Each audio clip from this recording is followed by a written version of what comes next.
Hi everyone, welcome to our Big Data Final project. Our project explores the Stack Overflow data. Our group members are Yuhan Liu, Zhansen, Shen, and Wang. The project contains two parts. The first one is to find out the factors that can lead to a high score answer. The second one is to use classification method to achieve auto-tagging of questions. Now I will introduce our dataset. It contains three files: answers, questions, and the text for questions. As you can see, the columns contain ID, user ID, dates, score, and body. Answers have a column named parent ID, which is used to link to the questions. Our dataset contains 1.3 million questions, 2 million answers, and 37,000 tags. The total size of a dataset is 3.5 gigabytes. To do regression analysis, we need to extract some more features based on that. We can use the beautiful soup module to separate the words from codes, links, etc. We can then filter out the questions with less than 4 answers to make the result more convincing. The parent ID is used to link your questions. Creation date reveals the answer order, and we calculate reputation based on total upvotes received by the user. We then use latent semantic indexing, which is LSI, to map the words to the topics. Mathematically, this converts the higher dimensional TF-IDF matrix to a low dimensional term matrix. When converting, we try to minimize the difference between the big matrix and the small one. As you can see from the graph, the words are mapped to the concepts. And LSI is particularly good at detecting relativity between the question and answer. It combines synonyms and similar words to the same topic. This is because good answers are not restatements of the question. Instead, they should be talking about the same thing but from a critical and explanatory perspective. We can find out such relevance using LSI. And we now have the feature extraction results: text, word count, link count, code length, total length, and post order, reputation, similarity to the question. Now, intuitively, we can use regression analysis to find out the relationship between the score and those parameters. But as you can see from the scatter plot, we expect the regression line to go somewhat in an upward trend. However, as you can see, the blue line in the right side graph is actually fitted linear regression line, which is not very good. The reason for that is in linear regression, the error is evaluated in least squares. Each point has the same weight on the final result. However, as points concentrate in the score range of 0 to 500, points with higher scores do not play important roles as they should do. So we can alternatively use heat map to show the actual distribution of the data. The color bar on the right side shows the number of samples from 0 to 10 to the power of 4, which is 10,000. To interpret the heat map, we can first directly visualize the concentration of the data points, or we can focus on one aspect and see the distribution along the straight line. The purpose of these heat maps is to suggest what factors matter in the high score answer. So what does these two graphs tell us? Longer codes and longer answers does not necessarily imply a higher score, and we guess that the answers they should be short and critical instead of too long and verbose. The same thing happens in the word count, no surprise, and we will now focus on the similarity to the questions graph instead. We expect that the answers right on topic will receive higher scores. That means that these points should concentrate on the upper right corner, but results instead show that high scores don't concentrate on the higher similarity. This makes sense because some answers text are concise and critical, and LSI and TF-IDF, they will not show higher similarity results. And an example is provided on the right-hand side. And we finally found something that is straightforward. Based on this post order, we can see that earlier posts are more likely to receive higher scores than later posts at the points they concentrate on the left side instead on the right hand side. And my colleague will now introduce the classification. Hi, I'm Yuhan Liu, and I'm going to introduce the part of tag visualization and auto tagging for questions. The first is the tag data visualization. Here are some basic tag statistics. As you can see, the first is the overall tag occurrence plot, including a total number of 30,000 tags and 1.2 million questions in descending order. And beneath is the bar chart of the first 10 tags, including JavaScript, Java, C#, and so on. These 10 tags occupy up to 56% of the questions, and the first 256 tags takes up to 90% of the questions, as you can see in this graph.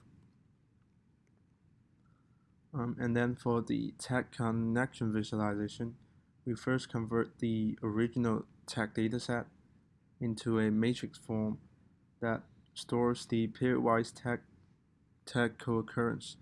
The row and column number are the 256 tags number, and we choose the first 256 tags to build the connection graph.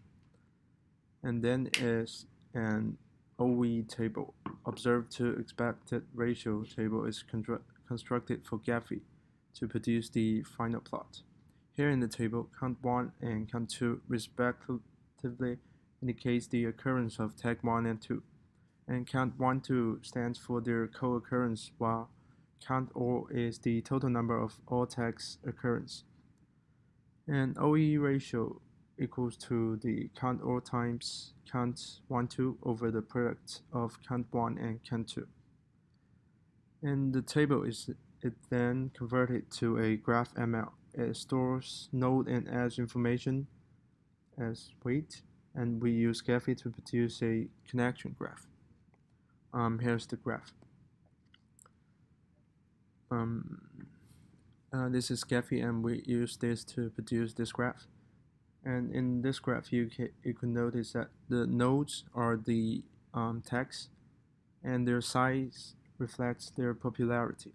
For example, you could see that JavaScript, Java, PHP as the largest nodes. They're also in the top 10 tags, and the edge weights are proportional to the co-occurrence of the tags it connects. For example, this shadowed area, they are the widths. They show the width of the edges. And for example, Ruby on Rails and Ruby on Rails 3 are strongly connected, as is the case with Google Maps and Google Maps API 3. You can see this large shadowed area shows the edge, because they co-occur a lot. And also, the colors mark different communities in tags, as detected by a community detection algorithm in Gephi. Different tags in a community are highly correlated, that they appear together frequently under the questions. For example, in this JavaScript, jQuery, and HTML are colored into a same green community, as they share a lot of question topics in web page programming. And for the pink community, you can see that it's about the topic of database. And next, I'm going to introduce the auto-tagging part for questions. First, the original text is in a massive form, as you can see, and we want to simplify the text for further processing. And by removing the syntax, we can get the clean text of it. And then we want to go through the TF-IDF part, and the stop word removal is embedded into this part too.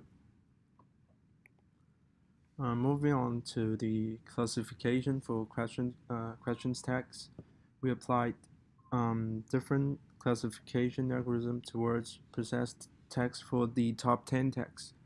Our first try is the multi-label classification with one versus rest classifier.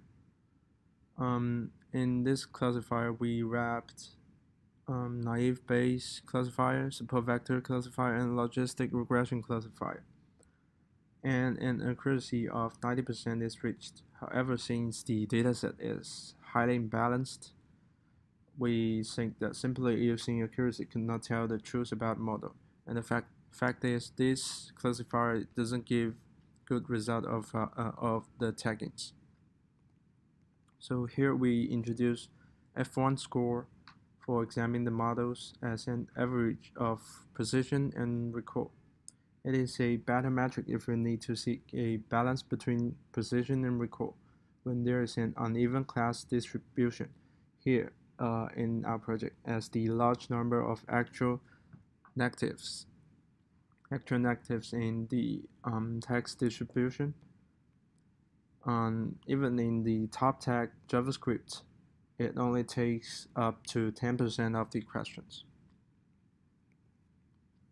For the final classification part, we have added several classifiers including Bridge classifier, SGD classifier, MLP to train the model. We want to achieve a simple model for a large dataset, so we focus more on extracting a model with simple parameter settings.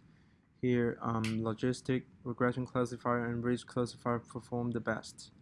And you can see there's two troughs in this graph. We have checked about the two troughs. It turns out that the co-occurrence of HTML and jQuery and JavaScript and PHP are quite large, that some of them are misclassified into JavaScript. So these four all should say somehow low score. This should be attributed to the data itself, and we think it requires more preprocessing. With training time of the same level, logistic regression classifier achieves a high score of 0.69, and here's the detailed classification report. And for about our future work, for the heat map, since we now have an overview of the data distribution, we can further take that into account and design algorithms to determine detailed relationship between scores and features. We can also use other algorithms to extract Q&A similarity for better results. And for the classification part, we are going to focus more on parameter tuning to build a better model and test it over the complete dataset with more text. And there is still much to do in preprocessing the dataset to handle the troughs and raise of scores. Thank you.